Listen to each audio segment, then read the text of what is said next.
Presencia Universitaria, la entrevista. Un punto de encuentro para el análisis y la reflexión. Son las 7 de la mañana ya con 35 minutos. Vamos a arrancar ya con el detalle aquí en este espacio de Presencia Universitaria. Y tenemos la oportunidad de conversar a través de la plataforma Zoom con la maestra Ícharo Arteta. Ella es líder de comunicación de Data Cívica, a quien agradecemos su tiempo en esta mañana. Maestra, muy buenos días. Gracias por acompañarnos aquí en Presencia Universitaria. Hola, buenos días. Gracias por la invitación. Ibro, vamos a abordar, y le agradecemos su tiempo, un tema, me parece relevante en el proceso en el que estamos insertos como ciudadanía, que es el proceso electoral, pero visto desde la violencia política, la violencia político-electoral. Todo ello también en el contexto porque justamente en este proceso federal y local, lamentablemente hemos dado cuenta de atentados en detrimento de candidatos y candidatas, homicidios en detrimento de candidatos y candidatas. Y esto, pues bueno, nos genera la reflexión de lo que fue justamente el proceso electoral inmediato anterior a este, maestra, y la necesidad de revisar el dato duro, la estadística de el índice de violencia político-electoral en el país, maestra. Sí, mira, nosotras en Data Cívica tenemos un proyecto que se llama Votar entre balas, que es un monitoreo de agresiones y justamente como dices, y no solamente homicidios, que luego nos quedamos como sobre todo con esta violencia más letal, es la que más llama la atención, pero monitoreamos todo tipo de agresiones como amenazas, secuestros, atentados que nos parecen igual de grave porque la persona sobrevivió pero había una intención de matarla, ¿no? Entonces tenemos este monitoreo desde 2018 hasta la fecha.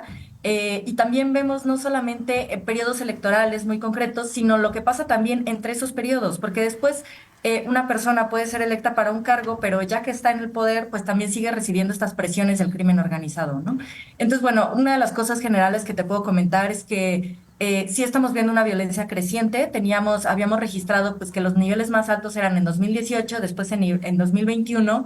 Pero de ahí ya no bajaron, ¿no? 2022 y 2023 han seguido teniendo muchos casos de agresiones a personas en la política y entonces pues estamos en espera de ver qué es lo que pasa en este proceso. Hemos estado oyendo constantemente de agresiones, de algunos asesinatos.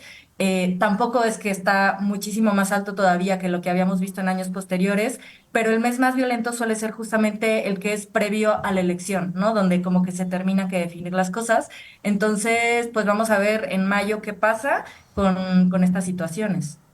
¿Cuál es la explicación que se les da desde su punto de vista a estos ataques? ¿De dónde provienen estos ataques? ¿Qué es lo que está sucediendo detrás de todo este mantenimiento de las cifras de violencia?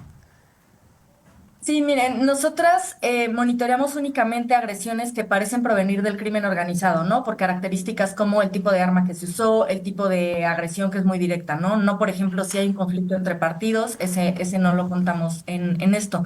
Entonces, bueno, ayer también les quiero comentar que ayer relanzamos la página, tiene un montón de gráficas interactivas y cosas donde ustedes pueden consultar los datos, cualquier persona que se meta.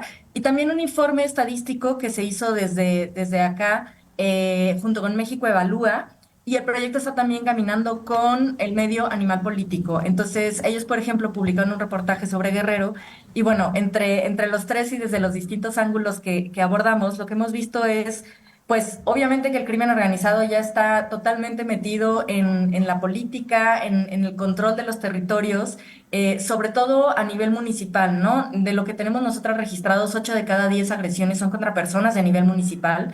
Entonces, esto nos habla claramente de cómo el crimen quiere controlar, pues, ese nivel territorio más pequeño, ¿no? Controlar no solamente decisiones políticas, controlar, por ejemplo, también decisiones en temas de seguridad, de cómo se puede operar en el territorio. De Guerrero, por ejemplo, el caso pues es muy llamativo, ¿no? Es uno de los estados donde está pues peor la violencia generalizada y esta violencia política que nosotras monitoreamos. Y lo que cuentan las personas pues es que, o lo que hemos visto a lo largo de los meses también, es que hay un control incluso de la venta del pollo, del transporte público en las ciudades. Entonces, tristemente es un reflejo más de cómo el crimen ya está controlando muchísimas cosas, ¿no? Ahora, maestra, en este contexto, aunque la respuesta pudiera parecer obvia, ¿podríamos señalar que el crimen organizado pone y quita candidaturas en nuestro país? Lamentablemente sí, es una de las cosas que se ha visto. Por desgracia, incluso a veces los partidos políticos pues dicen que ellos no tenían muy claro quién era esta persona candidata o qué vínculos tenía la persona que era, por ejemplo, candidato a una alcaldía en un municipio quizá chiquito, no las grandes ciudades, no las personas que son más visibles, ¿no? Pero entonces justamente una de las recomendaciones que hacemos desde Data Civic y México Evalúa de política pública es que los partidos también tienen que asumir la responsabilidad de tener más claro el control de quiénes postulan como candidatos, ¿no? De qué clase de vínculos y redes tienen. Pero también desde las autoridades de seguridad, pues ha faltado hacer como pues más mapas de riesgo para las agresiones que se pueden presentar y sobre todo pues también de tener claro cómo están las situaciones, ¿no? En términos de seguridad, por ejemplo, pues ha faltado fortalecer a las policías locales porque sabemos que estas redes de corrupción a veces o de vínculos pasan mucho también por ahí, por las instituciones de seguridad, pero pues tenemos policías que no están bien capacitadas, que no tienen sueldos suficientes. Entonces, todo esto va permeando en toda la estructura política de los lugares y pues es algo que desde la academia se denomina como gobernanza criminal, que es que efectivamente pues ya el crimen organizado decide en muchos sentidos qué pasa en la vida política de algunos lugares en específico. Y que viendo el mapa justamente que ustedes publican, pues bueno, el estado de Guerrero de los más preocupantes, Michoacán, Veracruz, pero prácticamente en todo el territorio... Guanajuato, que tienen ahí al lado también. Pero prácticamente todo el territorio nacional tiene casos, incluyendo Querétaro, ¿eh? Sí, Querétaro son muy poquitos, afortunadamente. Pero mira, te doy un dato también del estudio que sacamos ayer. Tenemos agresiones registradas en municipios que ya abarcan el 60% de la población total mexicana. 581 municipios que concentran 75 millones de habitantes han tenido este tipo de eventos. Entonces, sí, efectivamente, prácticamente más de la mitad de la población estamos viviendo en lugares donde el crimen organizado o tiene un control o quiere tenerlo a través de estas agresiones. Maestra, hay un sector de la sociedad que en ocasiones nos pregunta cuando presentamos este tipo de dato duro, ¿de cómo le es útil a la ciudadanía el conocer la estadística? Y muy concreto en esta charla, ¿cómo le resulta útil a un ciudadano, a una ciudadana, conocer cómo se ha venido incrementando el índice de violencia político-electoral en nuestro país? Pues bueno, simplemente la información siempre nos ayuda a tomar mejores decisiones y a saber en dónde estamos paradas, ¿no? Entonces, durante muchos años, pues desde el gobierno no se han hecho este tipo de monitoreos, se ha tratado de minimizar el problema. Entonces, por eso cada vez hay más esfuerzos ciudadanos por hacer estos recuentos. De hecho, van a haber otras organizaciones que tienen unas cifras diferentes. Nosotras tenemos ahí en la misma página publicada la metodología por la cual sí consideramos algunos casos y otros no. Pero desde luego, en lugares como Guerrero, efectivamente, yo te comento, se siente, ¿no? La gente sabe perfectamente qué es lo que está pasando, pero en otros lugares a veces no lo tenemos ni siquiera tan claro. Entonces, siempre será útil, pues tener esta información y también quienes trabajan pues en generar políticas públicas, en tratar de pensar en maneras de solucionar los problemas ciudadanos, sin información no se puede, ¿no? Si no lo contamos, si no lo medimos, no podemos saber de qué magnitud es el problema. Y por eso, justamente, por ejemplo, en las comparaciones en estados o por municipios es donde vemos que quizá un lugar que no nos imaginábamos está siendo más grave, ¿no? Por ejemplo, Chiapas durante años no apareció en este monitoreo, lo veíamos desde todo el país como un lugar muy tranquilo y pues este año, el año pasado hemos visto un incremento muy fuerte, ¿no? Y entonces, pues siempre la información nos sirve para tomar decisiones de decir, pues estado, no voy o qué implica para la gente también que quizá conocemos en lugares donde está pasando esto. Ahora, también algunos que tengan duda de dónde salen estos datos, cómo se hace el recuento justamente de todo este número de casos. Mira, nosotros nos basamos en notas periodísticas sobre todo, es por eso valiosísima la labor que hacen los periodistas y las periodistas en los estados y en los municipios.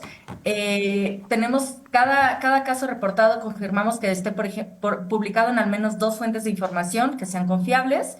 El caso de amenazas, por ejemplo, registramos cuando sí tuvieron como una consecuencia, o sea, más allá de una amenaza anónima que puede ser en redes sociales, que ya sabemos cómo es ahora, amenazas que sí fueron a lo mejor una narcomanta o que tuvieron una consecuencia donde la misma persona candidata dice yo me bajé porque recibí estas amenazas.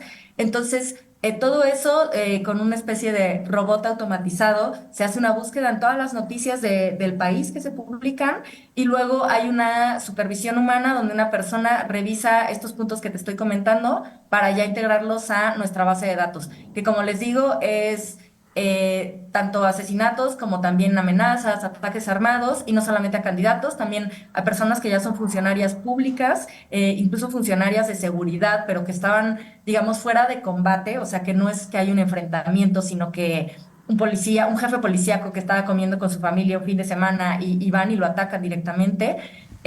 Para tener como todo este continuum de cómo va evolucionando esta violencia y eso es todo lo que pueden encontrar en la página, igual ahí encuentran la metodología, encuentran las gráficas y encuentran la base de datos completa, que eso es algo muy importante. Cualquier persona que le interese puede descargar así el Excel con los más de 1,600 casos que tenemos ya hasta ahorita de todos estos años. Y puede revisar municipio por municipio, caso por caso, ahí vienen los nombres, el partido también que tenemos, así como todo el territorio, todos los partidos están entre las víctimas de estos ataques y cualquiera lo puede ver, esto es público. Si nos puede reiterar, maestra, la dirección electrónica, la plataforma en donde justamente están concentrados estos datos que en un esfuerzo muy importante, Data Cívica ha logrado materializar en un solo sitio. El proyecto se llama Votar entre balas, entonces es separado con guiones, votar entre balas.datacívica.org y ahí como les comento está toda la información y también en la parte de informes está el último informe que acabamos de publicar ayer. Pues muchas gracias, maestra, por acompañarnos el día de hoy. ¿Algún mensaje final? Pues nada, simplemente que estemos muy pendientes y que exijamos a las autoridades que se actúe para frenar esta violencia. No basta con que nos hablen de planes y si cada semana seguimos viendo estos casos, ¿no? Y que al final todo esto también lo que presentamos inhibe la participación ciudadana. Hicimos una correlación donde por cada agresión un candidato baja 1.3% la participación el día de la elección. Entonces no podemos tener una democracia fuerte, no podemos tener una democracia sólida si la gente tiene miedo de salir a votar, si la gente tiene miedo de participar como funcionarios de casilla contando votos o como candidatos incluso. Entonces no perdamos de vista que esto sí es una realidad y es un problema que nos afecta a todos y a todas. Muchas gracias a la maestra Ícharo Arteta, líder de comunicación de Data Cívica, por estar con nosotros. Esperamos tenerla pronto, maestra. Muchas gracias. Claro, buen día, hasta luego. Hasta luego. Vamos a una pausa y volvemos.